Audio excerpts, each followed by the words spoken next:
English.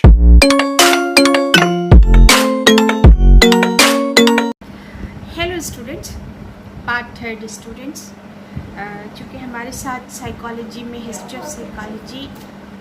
History of psychology part third में है, तो हम पार्ट थर्ड स्टूडेंट करके ही एड्रेस करते हैं कि हमारे बच्चों के लिए ही ये क्लास है, हमारे स्टूडेंट्स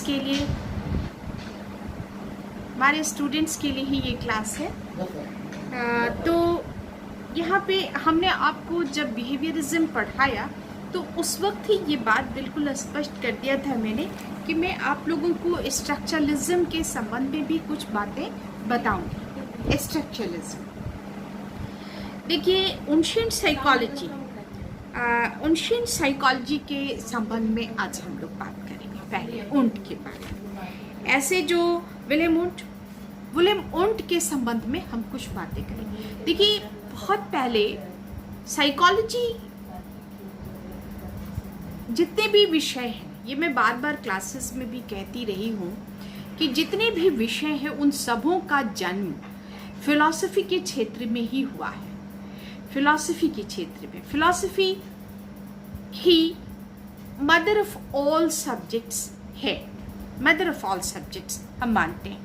जितने भी विषय हैं वो वहीं जन्मे और फिर वहीं से निकलकर हर जगह फैल गए।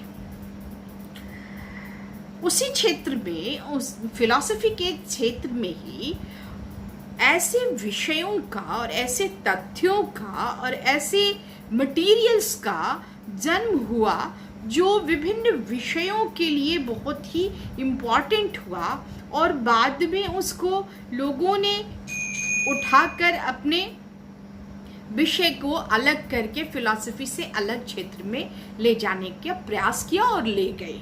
ठीक है, जस्ट लाइक दैट ऊंट ने भी फिलॉसफी के क्षेत्र में ही रहकर under the guidance of under the jurisdiction of philosophy वहीं से उन्होंने मटेरियल्स जमा किए, वहीं से उन्होंने जितने भी डेवलपमेंट्स थे रेनेसां के बाद, पुनर्जागरण के बाद जितनी भी डेवलपमेंट्स थे in the field of physics, in the field of physiology, in the field of biological studies, इन सबों को समेट कर 1879 में एक लिप्जिग विश्वविद्यालय में, ये बार बार बात होती है साइकोलॉजी में, आप पार्ट थर्ड के स्टूडेंट्स हैं, आपको पता है, लिप्जिग विश्वविद्यालय में एक स्वतंत्र मनोविज्ञान की स्थापना की। एज अ न्यू इन्फेंट उनको वहाँ रखा। लिप्जिग विश्वविद्यालय जर्मनी में उसका एक घर, एज अ फादर, जैसे एक पिता अपने बच्चों के लिए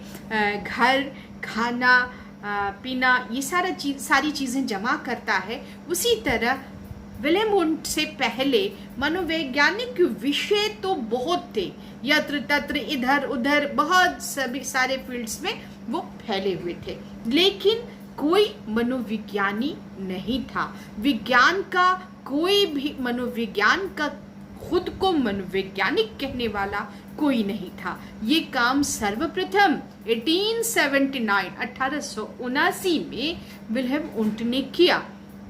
बिखरे हुए, फैले हुए बहुत सारे 1823 से और 1700 से और बहुत सारे, बहुत पीछे से, हिस्ट्री का अर्थ ही है कि पीछे से हम चीज़ों को चुन के लाते हैं, तो वहाँ से उन्होंने चुना और मेथड्स लिए, फिजिक्स से, फेक्नर से लिया उन्होंने, जितने भी मेथड्स उन्होंने लिए वो सारी चीज़ें उन्होंने जमा करी वहाँ पर, और उसके बाद साइकोलॉजी का निर्माण हुआ।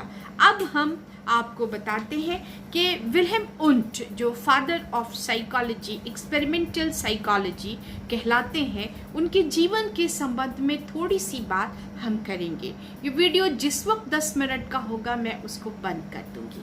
सो विलियम ऊंट जर्मनी के मैनहेम के निकट निकाउरे के बैडन में 1832 ईस्वी में इनका जन्म हुआ।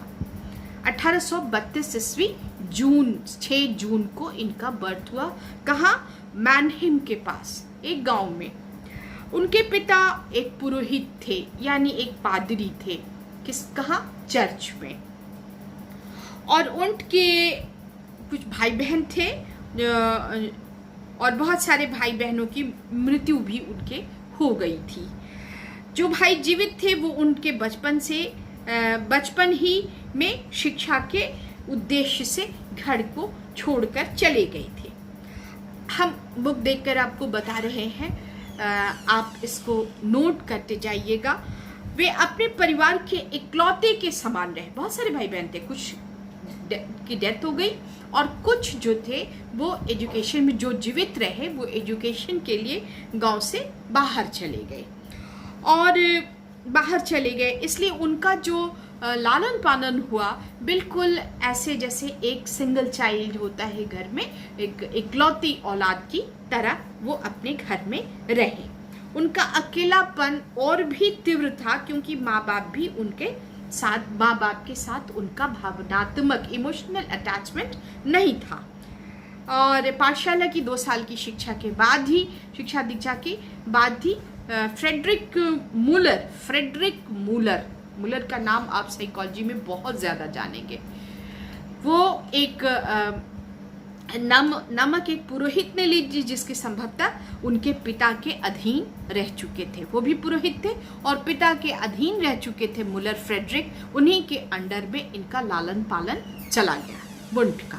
तो फैमिली बैकग्राउंड या फैमिली हिस्ट्री इनकी बहुत अच्छी नहीं रही और emotionally Wundt was not a very strong person, तो उनको थोड़ी दिक्कत थी। ऐसा मुलर के साथ उनका लगाव इतना गहरा हुआ कि उनके तबादला पर माँ बाप को छोड़ के वो मुलर के साथ चले गए। परिवार में ये सारी चीज़ें उनका बहुत ही ज़्यादा उनके पर्सनालिटी पर इफेक्ट डाल रही थी। मुलर के साथ उनका पलायन अपने गांव से अपने आप में एक ऐतिहासिक बात कही जाती है और ऐतिहासिक बात कही जाती है। खेलकूद में बहुत ज़्यादा उनका इंटरेस्ट नहीं था, मनोरंजनवादी नहीं थे, वो बहुत ज़्यादा लग्जरी के भी आदी नहीं थे। वुंट का बहुत ही 14 साल की उम्र में हाइड्रेडर नाम आपको हाइडेलबर्ग के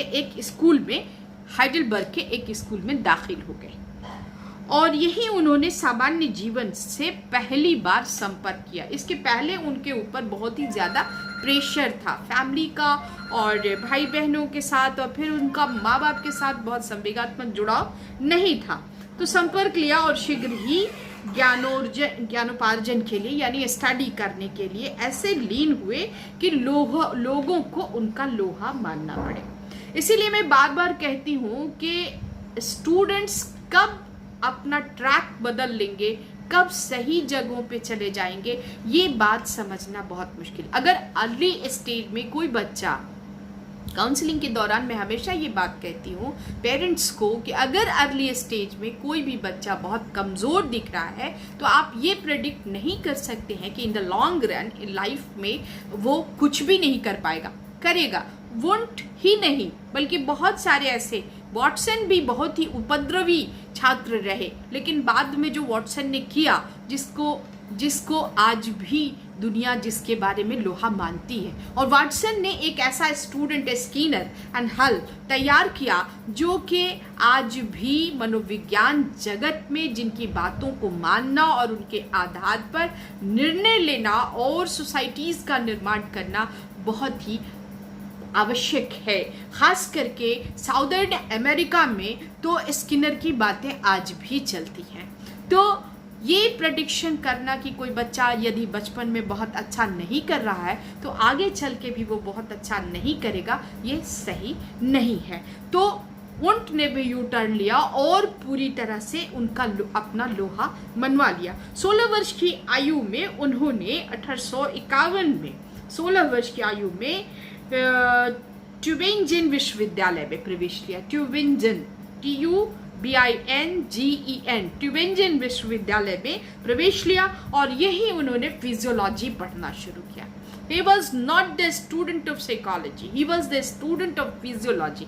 इसीलिए उन्होंने जब पहली पुस्तक लिखी तो उसका जो जर्मन लैंग्वेज में बीट्रेज जिसको कहते हैं, तो उन्होंने उसका नाम इंग्लिश अनुवाद ये लिखा था the principles of physiological psychology. उन्होंने एक्सपेरिमेंटल साइकोलॉजी का नाम नहीं दिया था, तो वो फिजियोलॉजी के छात्र हुए।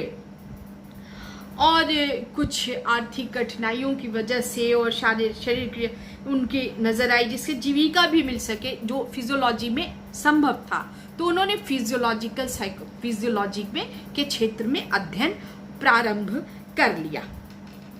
अब आइए लोज, LOTZE, लोज एंड हेल्मोज ने भी पेट और ज्ञान दोनों की भूख बुझाने के लिए शरीर क्रिया विज्ञान के रास्ते चिकित्सा को अपनाया। हम दो लोगों का नाम ले रहे हैं, लोज एंड हेल्मोज। हेल्मोज के जो अध्ययन हुए वो भी शरीर क्रिया शास्त्री ही थे, और उन्होंने जो अध्ययन किया, क्योंकि आप हमेशा देखेंगे इतिहास से में जब भी आप जाएंगे तो आप ये देखेंगे कहीं भी भूखंड पे यदि लोग जमा होते हैं तो इसलिए कि वहां पर प्राकृतिक संसाधन ज्यादा है। अब हिंदुस्तान में गंगा के किनारे बसा हुआ शहर आपको बहुत मिलेगा क्योंकि वहां पानी ज्यादा है, वहां की मिट्टी अच्छी है और वहां उपजाऊ ज्यादा है। उसी तरह से एजुकेशन के साथ भी यही बात आती है कि जहाँ पे हमको ये मस्तिष्क, जहाँ हमारा पेट भी भरे और जहाँ हमारी जो भूख है ज्ञान अर्जन करने की वो भी पूरी हो, वही क्षेत्र विकसित होता है। आज आप ऐसे बहुत सारे विषय को, अब आप फिलॉसफी की बात करें, philosophy in the present time philosophy सिर्फ इतिहास में रह रहा है। फिलॉसफी के क्षेत्र में स्टूडेंट्स को जीविका नहीं मिल रही है, तो फिलॉसफी बहुत नीचे चला गया है, जबकि सारे विषयों का जनक फिलॉसफी ही है।